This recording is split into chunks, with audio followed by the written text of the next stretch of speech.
There have been numerous theories concerning the Delphi murder suspect and his actions that day at the trails. Some of these theories outlandish and ridiculous, while a few certainly do sit on the realm of possibility. One of these theories postulates that the suspect might actually be a serial killer.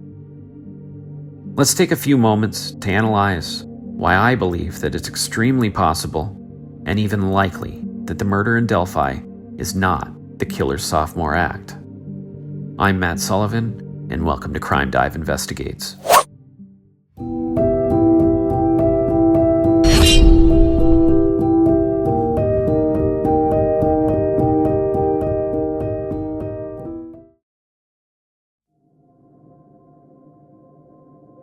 It is not difficult to see that the Delphi murder suspect belongs to a class of killer beyond the norm. The acts of the crime are chillingly fast. 1 second, the girls are having fun, being teenage girls. The next, in a fight for their lives. And despite their best efforts, this clown got the upper hand quickly. So why?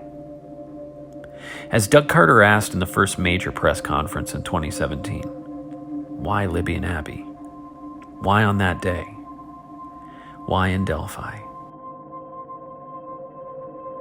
The answers are not always so clear, and for many, many nights, I agonized over the thought of their suffering that afternoon. As I went and listened and read from the many interviews given to public officials and law enforcement there, certain words kept popping up. Words like odd, bizarre, brutal, violent, cowardly, posed, personal, terrible, and staged. On top of these things, Robert Ives, former prosecutor of Carroll County, also says that there were at least 3 signatures at the scene. A criminal signature, also called personation, is a ritual that is unique to a perpetrator. Police view these acts as avatars or totems, often representing the inner workings and psychology of the killer. Signatures are done to fulfill a psychological need that the suspect feels, and will most certainly go well beyond that which is necessary to commit the crime itself. It is also deemed a form of violent expression. These actions can help investigators to identify patterns, the killer's typology, and ultimately, his MO. According to the FBI Field Manual, John Douglas names 9 types of multi-victim killers.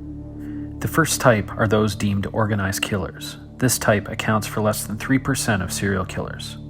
They prepare and plan, having a controlling and formulated sense of their crime both before, during, and after. Both the BTK and Israel Keys represent the rarer type. They are hard to capture because they most times have no connection to the victims previously. The next type of killer is the disorganized one, also called a maniacal killer. The disorganized murderer often sets out to kill with little plan or preparation. This inevitably leads to most of them being caught. One example of a disorganized killer would be Jack the Ripper, who terrorized London, England in the early 20th century by randomly killing prostitutes over several weeks. The third type of killer are the organized, disorganized type. This type is usually an evolving one and most times begins with them being very calm and collective with lots of planning. But as the months go on and their murder spree continues, they begin to get more disorganized. An example of an organized, disorganized killer would be Richard Ramirez, who began with some preparation, but quickly lost control, making mistakes that got him caught in the end. Then there are crime spree killers. This is a killer who kills more than 2 individuals in a short period of time and at multiple locations. An example of this would be the DC snipers, John Allen Muhammad and Lee Boyd Melville. Mass murder is defined when 3 to 4 murders are committed at approximately the same time and within the same spatial area. Some examples of this type are James Holmes, the Colorado theater shooter, Dylan Klebold and Eric Harris at the Columbine shooting, Stephen Paddock, the Route 91 Las Vegas shooter, and unfortunately, many, many others. Sexually sadistic killers have a psychotic element to their crimes. These individuals are often plagued by unnatural urges that call to them through powerful fantasies and compulsions. An example of such type is Ted Bundy, who in the 1970s led law enforcement on a multi-state manhunt, killing upwards of 30 women and at least one child. Custodial killers are typically nurses and medical officials caught killing patients under their care. An example of such is Elizabeth Wetlaufer, a nurse who killed 8 elderly patients under her care and attempted to murder 6 others while she worked at a hospice in London, Ontario, Canada. She killed them by injecting them with large quantities of insulin. A psychotic killer is one in the grips of psychotic delusions. Often, they will be unable to be reasoned with, nor can they control their urges. They may suffer from auditory and visual hallucinations at times, depersonalization, and/or even incoherency when being questioned. An example of such type is the weepy voice killer, Paul Michael Stefani, who would murder women, then call 911 to report the bodies in a weepy, high-pitched voice. He suffered from obsessive thoughts about killing, often being unable to control himself.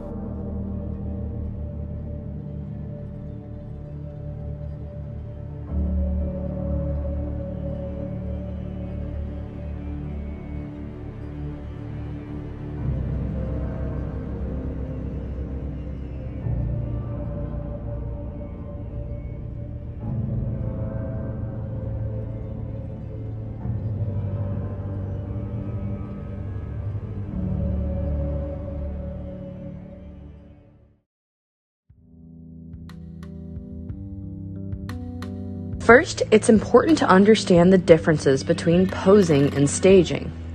Staging involves the manipulation of a crime scene prior to the arrival of law enforcement.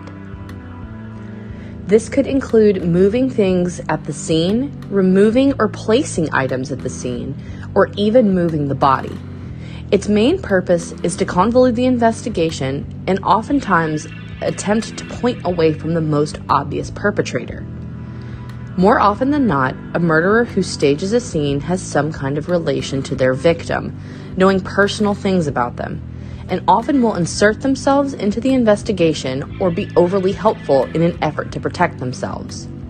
Staging at the scene of a crime falls under a killer's MO, or modus operandi, which we discussed before as a particular way or method of doing something. Now, let's move on to posing.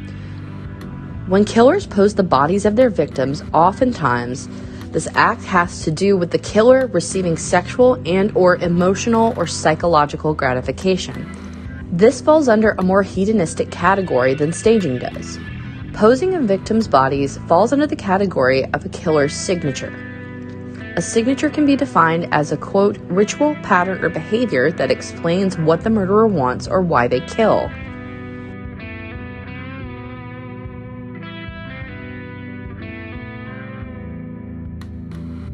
When we talk about MO in respects to Bridge Guy, we believe that his act of killing was a power or sexual killing. He, as the killer, did things in a specific way in which he always has the upper hand. Control from start to finish. Maybe it excited him being in a controlled situation and not a controlled environment. He's comfortable with what he's about to do and where he's going to go, but there are factors that he can't control being in a public place. This could add an element of sexual excitement. And with that being said, there was probably an excitement of power over someone who he feels is less powerful than he is. His challenge is in the hunt, not in the prey or the question of how he's going to catch it. When we speak about Bridge Guy in relation to his criminal signatures, this aspect of things is less known, and for a good reason. Signatures tell us why a person kills or what they want to communicate.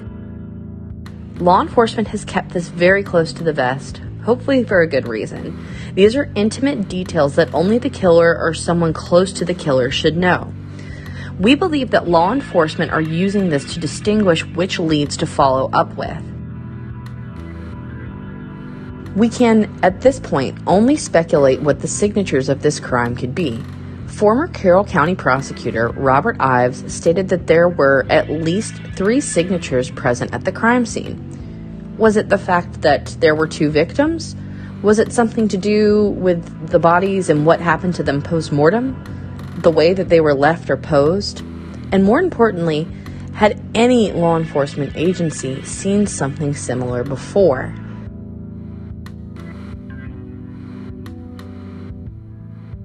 Someone out there knows intimate details of the crime. More than likely, this is a person that was there that day, who heard or saw something, or someone who the perpetrator has confided in. Law enforcement has continually pressed someone knowing something for years. It has been a constant even through sketch changes and a rotation of POIs.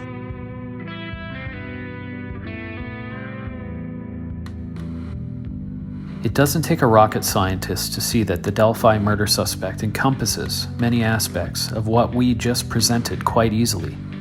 For one, witnessing him in video from the victim's phone clearly shows a guy carrying numerous items under his coat. What do you think he has under there? A change of clothing? A kill kit? Is it a huge pile of dolls? Could it be a stockpile of weapons? We don't know for sure. What we do know is that whatever he has under there, these are items for which he has come prepared to do something heinous with, to children, in a semi-public area in broad daylight. This doesn't sound like a first-time killer, and while I will admit that for every serial killer there is a moment of time where they acquire their first kill, very few act so brazen and sure on their first occasion with murder. It's interesting to take a step back and look at what we do know about this case.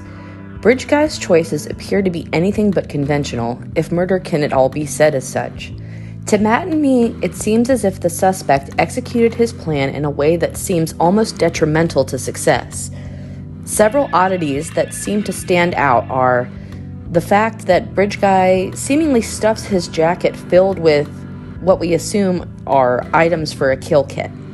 If your plan is to trap someone by quickly walking across a bridge, wouldn't that impede your speed and balance?